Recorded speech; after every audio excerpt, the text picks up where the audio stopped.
السلام علیکم ورحمۃ اللہ وبرکاتہ۔ تیسرے پارے کی مختصر تفسیر پیش خدمت ہے۔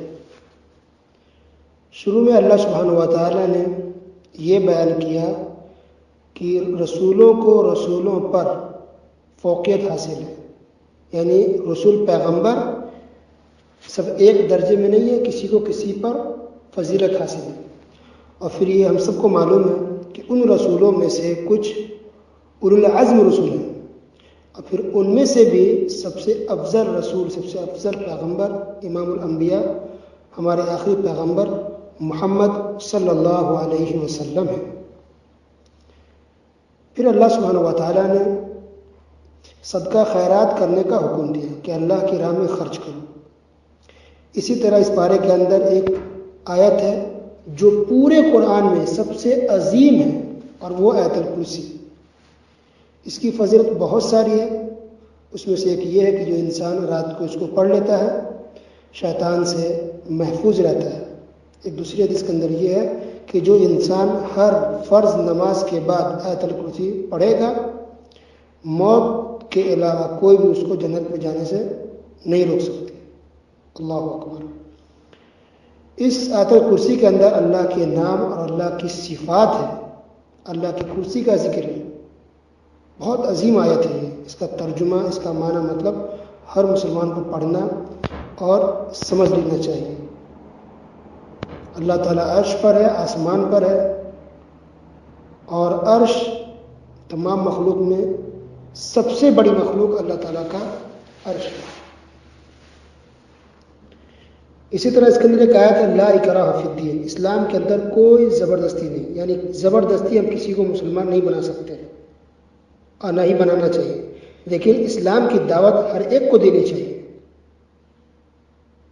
اسی طرح اللہ تعالیٰ نے یہ بھی ذکر کیا کہ طاغوت کا کفر کرنا ضروری ہے، انکار کرنا، یعنی اللہ کے علاوہ جس کی بھی پوجا کی جا رہی ہے، چاہے مورتی کی ہو، پتھر کی ہو، پیڑ پودے کی ہو، سورج کی ہو یا کسی اور چیز کی، سب کا انکار ضروری ہے کہ اللہ کے علاوہ جس کو بھی پوجا جا رہا ہے، جس کی بھی عبادت کی جا رہی ہے، وہ سب کے سب غلط ہے۔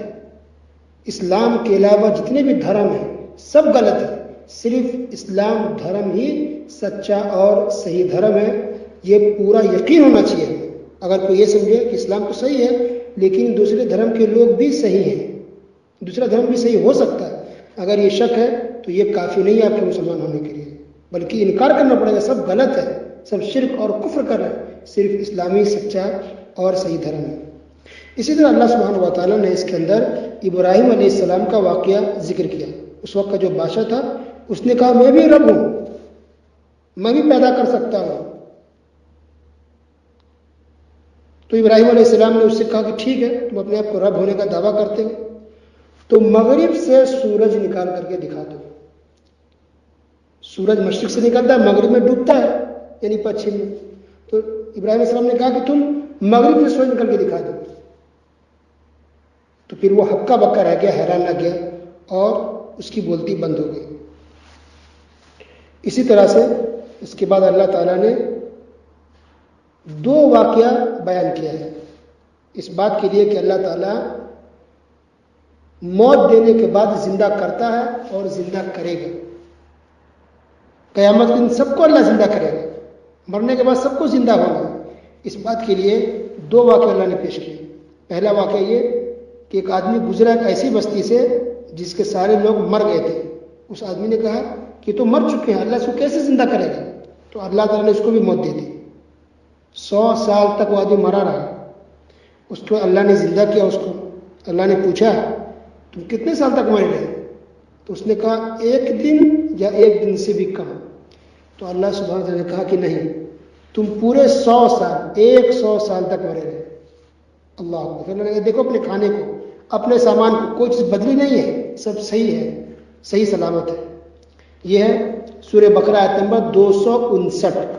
100 سال مارنے کے بعد اللہ نے اس کو زندہ کیا۔ تو اس بات کی دلیل ہے کہ اللہ دوبارہ زندہ کرے گا مارنے کے بعد، اللہ کے لیے مشکل نہیں ہے۔ دوسرا واقعہ ابراہیم علیہ السلام کا ہے۔ ابراہیم علیہ السلام نے کہا اللہ تم مردوں کو کیسے زندہ کرتا، مجھے دکھا۔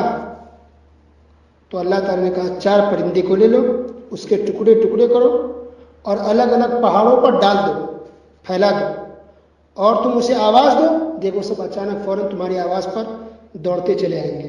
یہ سورہ بقرہ آیت نمبر 260۔ تو اس سے یہ بھی دلیل اس بات کی ہے کہ اللہ تعالیٰ مار کر کے، وفات دے کے، انتقال کر کے دوبارہ بالکل آسانی سے زندہ کر سکتا ہے، اور مارنے کے بعد سب کو اللہ تعالیٰ دوبارہ زندہ کرے گا اور اپنے اپنے اعمال کا حساب لوگوں کو دینا پڑے گا۔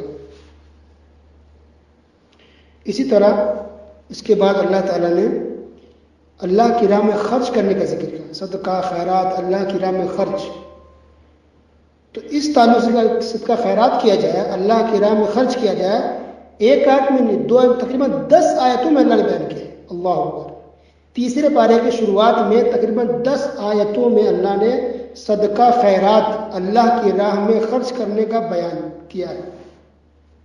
صدقہ خیرات کیا ہے؟ پیسہ آپ خرچ کریں، کپڑے بانٹے غریبوں میں، کوئی زمین وقف کر دے، کوئی گھر وقف کر دے، اللہ کی راہ میں دے دے، کوئی کھانے پینے کا سامان بانٹے، یہ ساری چیزیں اللہ کی راہ میں خرچ کرنا۔ اور اللہ کی راہ کیا ہے؟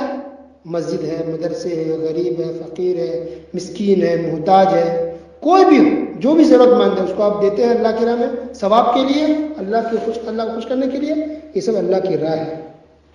اس کے بعد اللہ تعالیٰ نے مثال بیان کی کہ جو انسان اللہ کی راہ میں خرچ کرتا ہے اس کی مثال ایک دانے جیسی ہے جس سے 7 بالیاں نکلے اور ہر بالی میں 100 دانے ہوں۔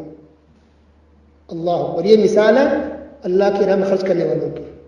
گویا کہ ایک انسان اگر خرچ کرتا ہے 1 روپیہ تو گویا 700 روپے خرچ کرنے کے برابر ہے۔ تو اللہ نے قرآن میں کئی جگہ بہت سی چیزوں کی اللہ نے مثالیں بیان کی ہیں اور مثالیں بیان کر کر کے لوگوں کو سمجھایا ہے۔ اسی طرح اس بات سے اندازہ ہوتا ہے جیسے مردے کو اللہ زندہ کرتا ہے، اللہ نے اس کے لیے دلیل دی، حالانکہ اللہ سبحانہ و تعالیٰ سے کہہ دے تو کافی ہے کہ ہم زندہ کریں، ہم نے مان لیا، پھر بھی اللہ نے دلیل دیا، سمجھایا۔ اس سے پتہ چلا کہ آج بھی اگر کسی مسئلے کے لیے اگر کسی سے دلیل مانگی جائے تو اس کو دلیل دینی چاہیے۔ یہ نہیں ہے کہ تم کون ہوتے دلیل مانگنے والے، کیا تمہیں مجھ پر بھروسہ نہیں، یقین نہیں؟ آپ کو پورا حق ہے کہ آپ شریعت اور دین کے معاملے میں کسی سے آپ دلیل مانگے، اس کے بارے میں جانیں کہ ان کا عقیدہ کیا ہے، تعلیم کہاں سے ہے، کیا پروف ہے مسئلے کی، کیا دلیل ہے، حدیث قرآن میں کیا لکھا ہوا ہے۔ یہ مانگنے کا، ڈیمانڈ کرنے کا پبلک کو، عوام کو پورا حق ہے۔ اس کے بعد جب اللہ تعالیٰ نے صدقہ خیرات کا بیان کیا کہ اللہ کے راہ میں خرچ کرو، تو اللہ تعالیٰ نے یہ بھی بیان کیا کہ صدقہ کرنے کے بعد، خرچ کرنے کے بعد احسان مت جتلانا، احسان مت جتلانا۔ یہ آیت نمبر 262 میں بیان کیا۔ پھر اللہ نے آگے کہا کہ احسان جتلا کر کے اپنے صدقہ کو برباد مت کرو۔ اللہ اکبر۔ یا ایھا الذین آمنوا لا تبطلوا صدقاتکم بالمن والأذى، آیت نمبر 264۔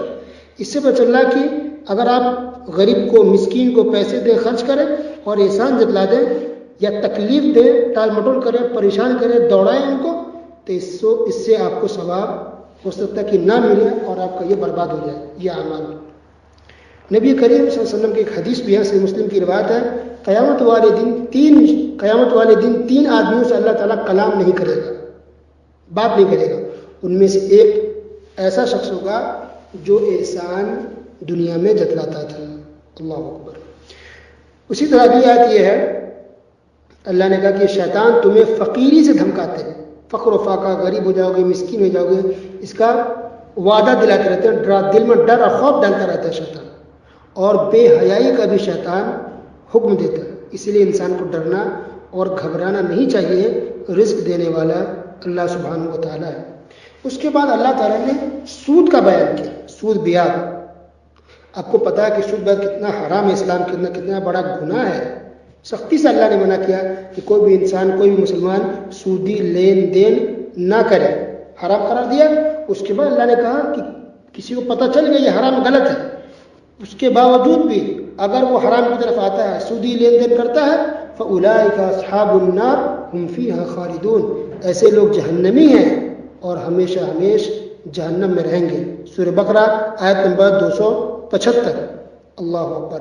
اور نبی کریم صلی اللہ علیہ وسلم کی حدیث بھی ہے مستدرک حاکم کے اندر کہ سود کے 73 یا 70 سے زیادہ درجات ہیں، اس کے دروازے ہیں، اور سب سے کم گناہ اس کا یہ ہے ان ينكح الرجل امه، کہ آدمی اپنی ماں سے زنا کرے. استغفر اللہ. یہ سود کا گناہ ہے، سود کھانے کا، کھلانے کا. لعن اللہ آکل الربا وموکلہ وکاتبہ وشاہدہ. جو سود کھاتا ہے یا کھلاتا ہے، لیتا ہے یا دیتا ہے، یا اس میں جو بھی ہیلپ کرتا ہے، سب پر اللہ کی لعنت اور پھٹکار. اس کے بعد اللہ تعالیٰ نے قرض کا بیان کیا. قرض جب لوگ لین دین کرو قرض تو اس کو لکھ لیا کرو. پورے قرآن میں سب سے بڑی آیت یہ قرض کے بارے میں، ادھار لین دین کے بارے میں. اس کے بعد سورہ بقرہ کی سب سے جو آخری 2 آیت ہے جو مشہور ہے، آمن الرسول اور لا یکلف اللہ نفسا. سورہ بقرہ کی آخری 2 آیتیں ایسی ہیں جو نبی کریم صلی اللہ علیہ وسلم کو جب اس وقت دی گئی جب معراج پر گئے تھے، آسمان پر گئے تھے رسول اللہ صلی اللہ علیہ وسلم. یعنی معراج کے موقع پر آسمان پر سورہ بقرہ کی آخری 2 آیتیں نبی کو دی گئی. اللہ اکبر. اس کی بہت ساری فضیلت ہے. اس میں سے یہ بھی ہے کہ نبی صلی اللہ علیہ وسلم سونے کے وقت ان آخری 2 آیتوں کو پڑھتے تھے. اسی طرح ان 2 آیتوں کے ذریعے جادو کا علاج بھی کیا جاتا ہے، اور بھی بہت سے موقعوں پر سورہ بقرہ کی آخری 2 آیتوں کو پڑھا جاتا ہے. تو اس طرح سے سورہ بقرہ کی مختصر تفسیر ختم ہوئی. اس کے بعد ہے سورہ آل عمران. سورہ آل عمران کی بہت فضیلت ہے. اس میں سے کہ یہ ہے نبی کریم صلی اللہ علیہ وسلم نے ارشاد فرمایا قیامت کے دن یہ سورہ آل عمران جو انسان پڑھے گا قیامت کے دن اس پر سایہ بن کر کے آئے گا. اللہ اکبر. اور اسی طرح سے یہ بھی ہے کہ قیامت کے دن یہ آدمی کے لیے سفارش کرے گا. سورہ آل عمران یہ اس کی فضیلت ہے. آل عمران، عمران نام ہے، آل مطلب عمران کے گھر والے یا عمران کے خاندان والے، گھر والے. تو اس لیے کہ آل عمران، عمران کے گھر والوں کا اس صورت میں بیان ہوا، اس کا واقعہ پیش کیا گیا ہے. اس لیے اس صورت کا نام سورہ آل عمران رکھا گیا ہے. یہ صورت مدنی ہے اور اس صورت کے شروع سے لے کر آیت نمبر 83 تک کا تعلق اس سے ہے کہ نبی کریم صلی اللہ علیہ وسلم کے پاس نجران سے کرسچن کا ایک وفد، عیسائیوں کا وفد آیا. یہ سن 9 ہجری کا واقعہ ہے. اور اس عیسائی نے آ کر کے نبی کریم صلی اللہ علیہ وسلم سے بحث کی، بہت زیادہ گفتگو کی، بات کی، بحث و مباحثہ بھی کیا عیسیٰ علیہ السلام کو لے کر کے، اور بہت سے غلط عقیدے بیان کیے. تو پیارے نبی صلی اللہ علیہ وسلم نے اس کی تمام باتوں کا جواب دیا. بات آگے بھی بڑھی، بہت ناراضگی بھی ہو گئی. تو اللہ عز و جل نے یہ آیت اور یہ صورتیں نازل فرمائی اور اس کا جواب دیا گیا کہ عیسائیوں، کرسچن، تم جو غلط عقیدے رکھتے ہو عیسیٰ علیہ السلام کے بارے میں سب غلط ہے، اور صحیح بات یہ ہے جو قرآن میں بیان کیا جا رہا ہے. ٹھیک ہے. تو سورہ آل عمران کے شروع سے لے کر آیت نمبر 83 تک جو ہے وہ اسی پس منظر میں ہے. تو گویا کہ یہ سورہ آل عمران سن 9 ہجری میں نازل ہوئی. اس کے اندر اللہ سبحانہ نے بہت ساری باتیں بیان کی ہیں، جس میں سے مختصراً یہ بات ہے. نمبر 1، اللہ نے کہا کہ کچھ چیزیں ایسی ہیں جس کی محبت انسان کے دلوں میں ڈال دی گئی ہے، جیسے عورت کی محبت، اولاد کی محبت، سونے چاندی کی محبت. ٹھیک ہے. اور نبی کریم صلی اللہ علیہ وسلم کو عورت، خاتون بہت پسندیدہ بھی تھی. حبب الی النساء والطیب، مسلم احمد کی روایت ہے. نبی کریم صلی اللہ علیہ وسلم نے کہا کہ مجھے عورت اور خوشبو بہت پسند ہے. تو عورت، یہ لڑکی، یہ عورت پسندیدہ انسان کے لیے اچھی چیز ہے جب تک انسان اسلام کے دائرے میں ہو، شریعت کے دائرے میں ہو، حلال طریقہ انسان اپنائے، حلال طریقے میں ہو، جائز طریقے میں ہو، تو انسان کے لیے ایک عورت بہت بڑی نعمت ہے. پیارے نبی صلی اللہ علیہ وسلم نے ارشاد فرمایا کہ ایک نیک عورت انسان کے لیے دنیا کی سب سے اہم اور سب سے اچھی چیز ہے. لیکن جب انسان ایک عورت کے لیے غلط راستہ اپنائے، ناجائز طریقے پر چلے، حرام کاری کرے، تو پھر ایک عورت انسان کے لیے بہت بڑا فتنہ ہے، بلکہ سب سے بڑا فتنہ ہے. صحیح بخاری کی روایت ہے، نبی کریم صلی اللہ علیہ وسلم نے ارشاد فرمایا کہ میں اپنے بعد مرد کے لیے سب سے بڑا فتنہ جو چھوڑ کے جا رہا ہوں وہ ہے عورتوں کا فتنہ. تو عورتوں کا فتنہ سب سے بڑا فتنہ ہے. اسی طرح اللہ سبحانہ و تعالیٰ نے یہ بیان کیا کہ متقیوں کے لیے جنت ہے. جو متقی عورت ہو یا مرد ہو، سب کے لیے جنت ہے. تو عورت کا اللہ نے بہت اونچا مقام دیا. عورت کے نام ایک سورہ نساء بھی ہے. اور جو پیغمبر، انبیاء، رسول جو پیدا ہوئے سب عورت کے پیٹ سے ہی پیدا ہوئے. تو الحمدللہ عورت کا اللہ نے، رسول نے، اسلام نے بہت اونچا مقام و مرتبہ عطا فرمایا ہے. تو جنت کی جو نعمتیں ہیں وہ صرف مردوں کے لیے نہیں ہے، خواتین کے لیے بھی ہے. اسی طرح سے اس صورت کے اندر لفظ ربنا سے شروع ہونے والی بہت سی خوبصورت اور اچھی دعا بھی ہے. اس کے اندر ایک آیت ہے شہید اللہ انہ لا الہ الا ہو والملائکۃ واولو العلم، کہ اللہ نے گواہی دی، فرشتوں نے گواہی دی اور علماء نے گواہی دی کہ اللہ کے سوا کوئی بھی سچا معبود نہیں ہے. اس کے اندر ایک اہم آیت ہے ان الدین عند اللہ الاسلام. آج دیکھیے لوگوں کو خوش کرنے کے لیے کہتے ہیں یہ دھرم بھی صحیح ہے، ہو سکتا ہے وہ بھی صحیح ہو، غلط بات ہے. ان الدین عند اللہ الاسلام، اللہ کے نزدیک پسندیدہ اور صحیح دھرم صرف اور صرف اسلام ہے، بس اسلام کے علاوہ کوئی بھی دھرم صحیح نہیں ہے. اسی طرح اللہ نے اس بات کو بھی بیان کیا کہ پچھلی قوم میں کچھ لوگ ایسے بھی گزرے جنہوں نے نبیوں کو قتل کر دیا. اللہ اکبر. اور حق بات کہنے والے دیندار لوگوں کو بھی قتل کر دیا. یہ آیت نمبر 21 کے اندر بیان ہوا ہے. تو اللہ تعالیٰ نے کہا کہ ایسے لوگوں کے لیے دردناک عذاب ہے اور آخرت میں اسے کچھ بھی نہیں ملے گا، کچھ بھی فائدہ نہیں ہوگا، بلکہ اس کے لیے نقصان ہی نقصان ہے. نبی کریم صلی اللہ علیہ وسلم نے مرغے کو بھی گالی دینے سے اور برا بھلا کہنے سے منع کیا. کیوں؟ کیونکہ یہ مرغا صبح اٹھ کر کے آواز دیتا ہے، انسان اٹھتا ہے، جاگتا ہے، نماز پڑھتا ہے. اللہ اکبر. تو اس کے سے نبی نے کہا کہ مرغے کو تم برا بھلا مت. لیکن ایک انسان، ایک عالم دین جو لوگوں کو دین سکھاتے ہیں، قرآن و حدیث کی دعوت دیتے ہیں، اسلام کی دعوت دے رہے ہیں، اگر انسان اس کو برا بھلا کہے، اس کو قتل کر دے تو کتنا بڑا گناہ ہوگا اور ایسے آدمی کے لیے کتنی بڑی ہلاکت اور بربادی ہے، اس کا ہم اندازہ بھی نہیں لگا سکتے. اسی طرح اس صورت کے اندر ایک عظیم آیت یہ بھی ہے قل اللہم مالک الملک تؤتی الملک من تشاء وتنزع الملک ممن تشاء. اس کا مطلب یہ ہے کہ عزت دینا بھی اللہ کے ہاتھ میں ہے، ذلت دینا بھی اللہ کے ہاتھ میں. بادشاہت، مالداری، یہ پیسہ، یہ فقر و فاقہ، یہ سب دینا کس کے ہاتھ میں؟ صرف اور صرف اللہ رب العالمین کے ہاتھ میں. اس لیے مسلمانوں کو پریشان نہیں ہونا چاہیے. اتنا توکل اور بھروسہ ہو اللہ پر انسان کو کہ وہ پریشان نہ ہو. اسی طرح اس آیت سے متعلق بات یہ بھی ہے، معاذ رضی اللہ تعالیٰ عنہ نے شکایت کی نبی کریم صلی اللہ علیہ وسلم سے کہ میرے اوپر بہت زیادہ قرض ہو گیا. تو نبی صلی اللہ علیہ وسلم نے ان کو سکھایا کہ تم اس آیت کو پڑھا کرو. اللہ قل اللہم مالک الملک، سورہ آل عمران آیت نمبر 26 کا قرض ہے. اس آیت کو پڑھو اور اس آیت کو پڑھنے کے بعد یہ دعا بھی پڑھ لو رحمان الدنیا والآخرہ ورحیمہما تعطی من تشاء منہما وتمنع من تشاء ارحمنی رحمتا تغنینی بها عن رحمت من سواک اللہم اغنینی من الفقر وقض عنی الدین.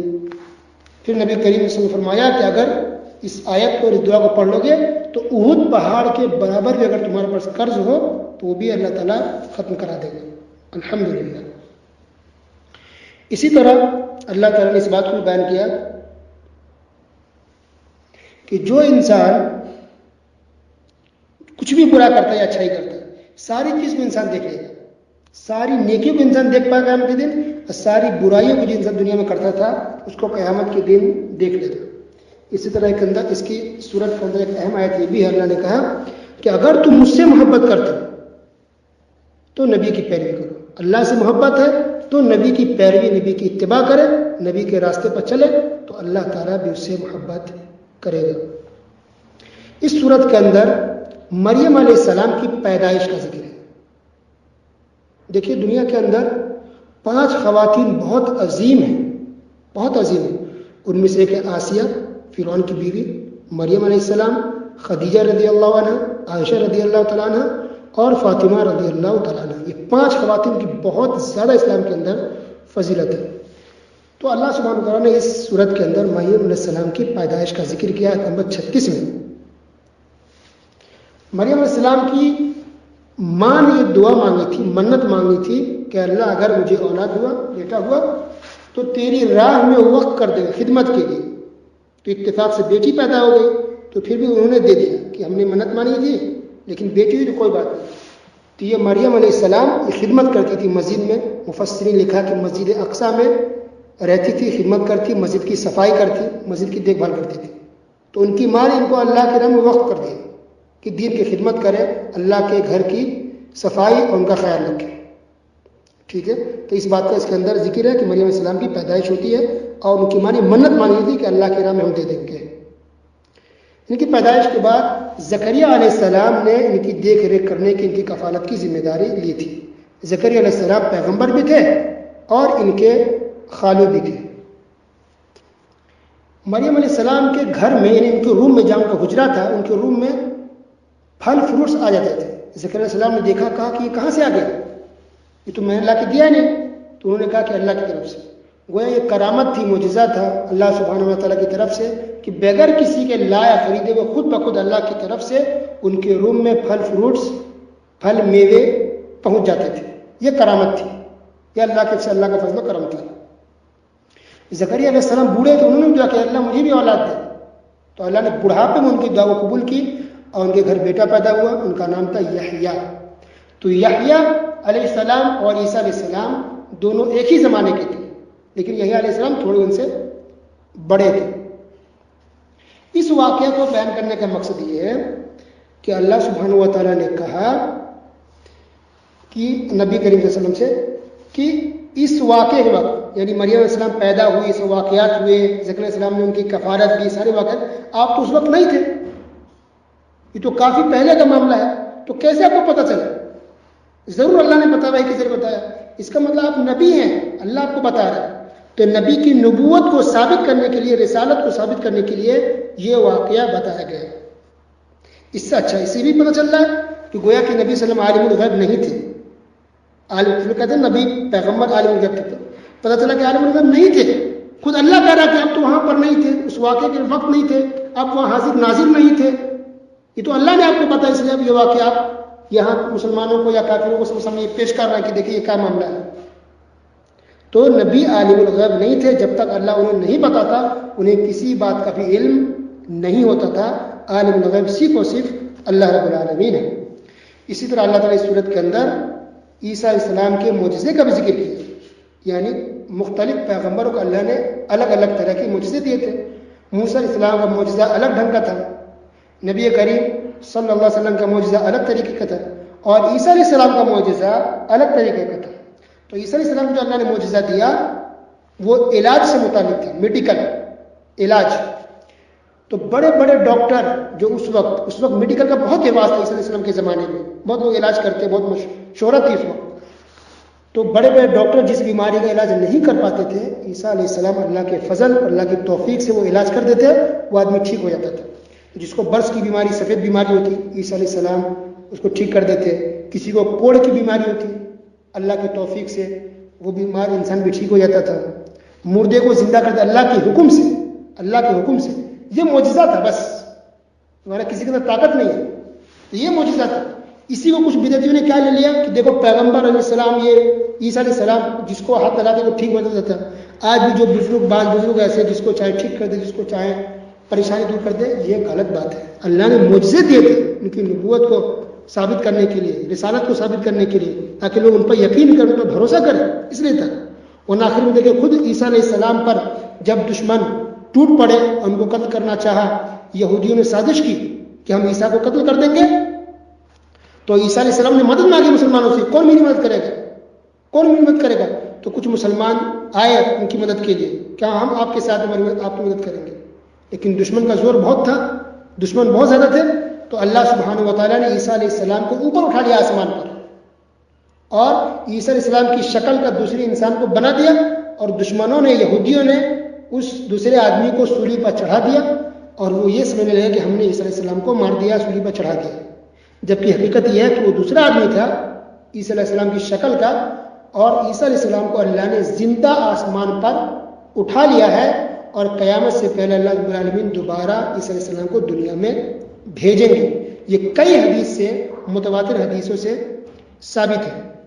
تو اس سے پتہ چلا کہ دیکھیے پیغمبر دیکھیے پریشان ہو گیا، مسلمان عیسیٰ علیہ السلام پریشان ہو گیا، اور یہ دشمن یہودی قتل کرنا چاہ رہے تھے، اللہ رب ان کو آسمان پر اٹھا لیا۔ تو گویا کسی انسان کے اندر مخلوق کا پاور نہیں ہے کہ جو چاہے کر لے، نہیں، جب تک اللہ پاور دے گا رہے گا، اللہ جب پاور نہیں دے گا نہیں رہے گا۔ تو انسان سب کا سب، پیغمبر ہو، نبی ہو، بزرگ ہو، ولی، سب اللہ کے سامنے بے بس ہے، مجبور ہے، لاچار ہے، انسان ہے، مخلوق ہے۔ بس کبھی کبھار اللہ پاور دیتا ہے، کبھی معجزہ دیتا ہے، کبھی کرامت دیتا ہے، یہ اللہ کی مرضی ہے، یہ اللہ کے اوپر ہے۔ تو اسی لیے انسان کو دھوکے میں نہیں پڑنا چاہیے، شرک میں نہ پڑے، انسان اللہ پر توکل رکھو، شفا دینے والا صرف اللہ ہے، پاور، طاقت، سب کچھ اللہ کے ہاتھ میں ہے۔ کبھی انسان کسی انسان کے سامنے، کسی بزرگ ولی کے سامنے ہاتھ نہ پھیلائے اور ان سے شفا یابی کی امید نہ رکھے. شفا دینے والا صرف اور صرف اللہ رب العالمین ہے. اسی طرح اس صورت کے اندر آیت نمبر 61 کے اندر اس بات کا بیان ہے کہ جب جیسے میں نے کہا شروع میں ہی کہ نجران سے عیسائیوں کرسچن کا ایک وفد، ایک کمیٹی آئی تھی اور وہ آ کر کے نبی کریم صلی اللہ علیہ وسلم سے بحث کر رہے تھے اور وہ ماننے کو تیار نہیں تھا. کرسچن سے نبی کی بات کو نہیں مان رہے تھے. تب پہلے نبی صلی اللہ علیہ وسلم نے کہا کہ ٹھیک ہے پھر مباہلہ کرو. مباہلہ یعنی اگر کسی بات پر بحث ہو، دین کا معاملہ ہے، دلیل آپ دے رہے ہیں، حدیث قرآن سنا رہے ہیں، انسان نہیں مان رہا تو لاسٹ میں انسان کہتا ہے ٹھیک ہے تو ہم دونوں میں سے جو جھوٹا ہے اس پر اللہ کی لعنت ہوگی، وہ ہلاک و برباد ہو جائے گا. ٹھیک ہے، اس کو کہتے ہیں مباہلہ. تو نبی کریم صلی اللہ علیہ وسلم نے ایسے ہی کیا کہ ٹھیک ہے اگر تم لوگ نہیں مان رہے تو چلو جو جھوٹا ہے ہم دونوں میں سے اس پر اللہ کی لعنت اور پھٹکار ہو. بس ایسا نبی نے کہا. کرسچن جو عیسائی تھے وہ ڈر گئے، پیچھے ہٹ گئے اور پھر وہ لوگ اس بات کے لیے تیار نہیں ہوئے. اسی طرح آیت نمبر 85 میں اللہ سبحانہ وتعالی نے صاف طور پہ کہا وَمَن يَبْتَغِ غَيْرَ الْإِسْلَامِ دِينًا فَلَن يُقْبَلَ مِنْهُ کہ اسلام کے علاوہ دوسرے دھرم کو کوئی بھی اگر قبول کرے گا، مانے گا تو اللہ اس کو قبول نہیں کرے گا. قابل قبول اللہ کا صرف اور صرف اسلام دھرم ہے بس. اور اسی طرح سے سب سے آخری آیت تیسرے پارے کی جو ہے اس میں یہ ہے کہ اللہ سبحانہ وتعالی نے بیان فرمایا کہ جو بھی انسان کفر کی حالت میں مر جائے، کافر ہو کر کے، مشرک ہو کے مرے، تو زمین بھر کے اگر سونا بھی دے گا کہ وہ اللہ کے عذاب سے بچ جائے تب بھی انسان نہیں بچ پائے. اللہ اکبر. اور صحیح بخاری صحیح مسلم کی روایت ہے، نبی کریم صلی اللہ علیہ وسلم نے ارشاد فرمایا کہ قیامت کی دن اللہ تعالیٰ جہنمی سے کہے گا کہ اگر تیرے پاس دنیا بھر کا سامان ہو اور تم پورا سامان مجھے دے دو اور اس کے بدلے میں تمہیں آزاد کر دیا جائے تو کیا تم پورے دنیا کا سامان تم دے دو گے؟ تو وہ جہنمی کہے گا ہاں اللہ میں دے دوں گا. تو اللہ سبحانہ و تعالیٰ کہے گا کہ میں نے تو تم کو اس سے بھی بہت آسان کام بتایا تھا دنیا میں، اور وہ یہ تھا کہ تم کبھی بھی میرے ساتھ شرک مت کرنا، لیکن پھر بھی تم نے شرک کیا. آسان کام تم سے ہو نہیں سکتا، اس لیے آج تم جہنم سے نکل نہیں سکتے ہو، تمہارا ٹھکانہ ہمیشہ کے لیے جہنم ہے. اللہ سبحانہ وتعالیٰ سے دعا کہ اللہ تعالیٰ ہم تمام مسلمانوں کو شرک اور کفر سے محفوظ رکھے، بچا کے رکھے. اللہ تعالیٰ ہم تمام مسلمانوں کو توحید پر چلنے والا بنا، قرآن و حدیث پر عمل کرنے والا بنا، اللہ اس کے رسول کی اطاعت اور فرما برداری کرنے والا بنا. آمین یا رب العالمین. وصلی اللہ علی نبینا محمد وعلی آلہ وصحبہ اجمعین. والسلام علیکم ورحمۃ اللہ وبرکاتہ.